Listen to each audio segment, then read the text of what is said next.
Très vite, pourtant, une ombre apparaît au tableau, et non des moindres. À la Maison-Blanche, la perplexité s'installe. Le matin, les réunions commencent en retard, car Reagan a besoin de 8 à 9 heures de sommeil, jamais moins. At 8:10 a.m., the president walks down a 7:30 meeting of President Reagan's senior staff. On the table are grapefruit, coffee, and coconut donuts. Une fois les affaires courantes expédiées, il s'accorde une sieste de 2 à 4 heures.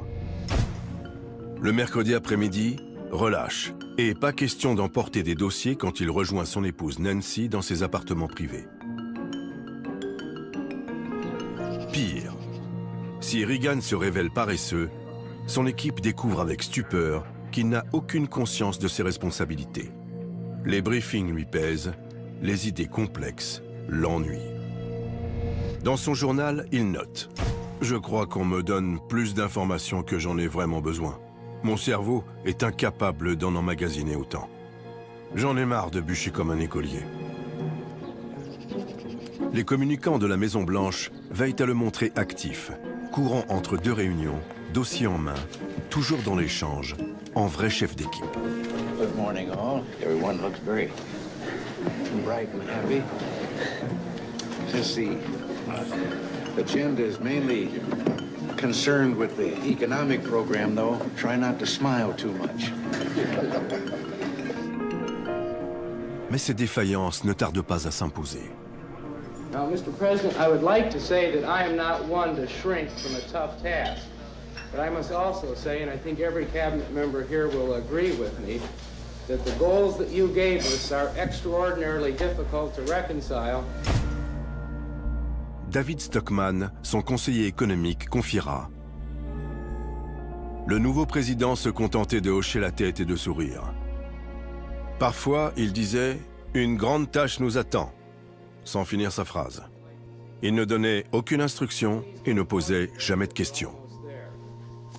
Dave, thank you very much, and I might say a thank you to all of you. I think this is just wonderful. Anything further to add? Any comments? Or? Pour lui, son rôle se limite à impulser une ligne, à donner une vision et à distribuer les bonbons. Confus, visiblement dépassé, quelques images d'un reportage laissent songeur sur sa crédibilité. Listen, could you set up a meeting with Congressman Stenholm, Charlie Stenholm, about and the group of Democrats that he represents on the, well, so that we can get together and talk to them about the whole economic program and all. Il est vrai que livré à lui-même, le président ne cesse de multiplier les faux pas. Devant les journalistes, il assène des contre-vérités confondantes. Un jour, il prétend que la pollution provient surtout du gaz carbonique rejeté par les plantes.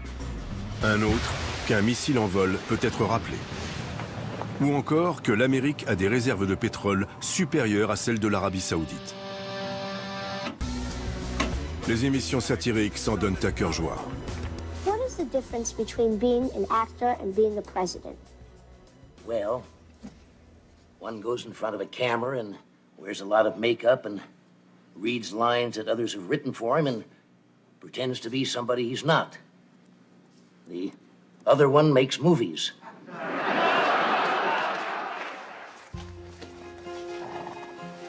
Mais les Américains, eux, ne lui en tiennent pas rigueur. Décidés à redevenir fiers de leur pays, ils sont prêts à défier toute logique. Et rien ni personne ne saurait les faire changer d'avis. Après tout, leur reni se mélange peut-être un peu les pinceaux, mais il semble être l'un des leurs. Quant à ceux qui doutent encore de ses capacités, la Providence va finir par les convaincre.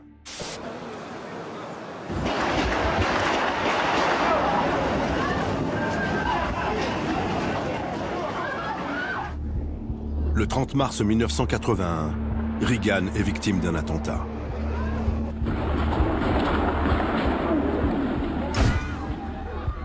Un déséquilibré en mal de célébrité le prend pour cible.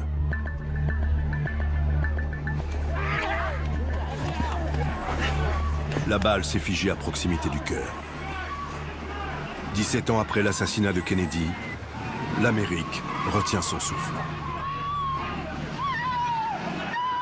I can confirm that the president has been shot once, is in stable condition, he is conscious. Contre toute attente, Reagan s'en sort miraculeusement et récupère vite. Tel un super-héros ayant échappé à une mort certaine, il apparaît désormais inaltérable. Sa convalescence forcée est une aubaine. Histoire de canaliser ses gaffes à répétition, sa charge de travail est réduite au minimum. Mary! Fini les interviews impromptues et les bains de foule. Et puisque le président ne s'est pas improvisé, toutes ces apparitions seront scénarisées. Mr. Speaker, the President of the United States. Place au show. Désormais, Reagan va se contenter de jouer son personnage de président, tandis que son administration tiendra les rênes du pays. Le 28 avril 1981, pour son grand retour au Congrès, premier essai grandeur nature. Reagan fait son numéro. D'abord l'émotion. The warmth of your words, the expression of friendship, and yes, love, meant more to us than you can ever know. You have given us a memory that we'll treasure forever. Puis la comédie. As a matter of fact, as evidence of that, I have a letter with me.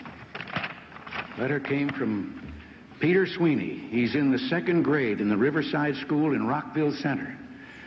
And he said, I hope you get well quick, or you might have to make a speech in your pajamas. Nul doute, l'acteur est bien de retour.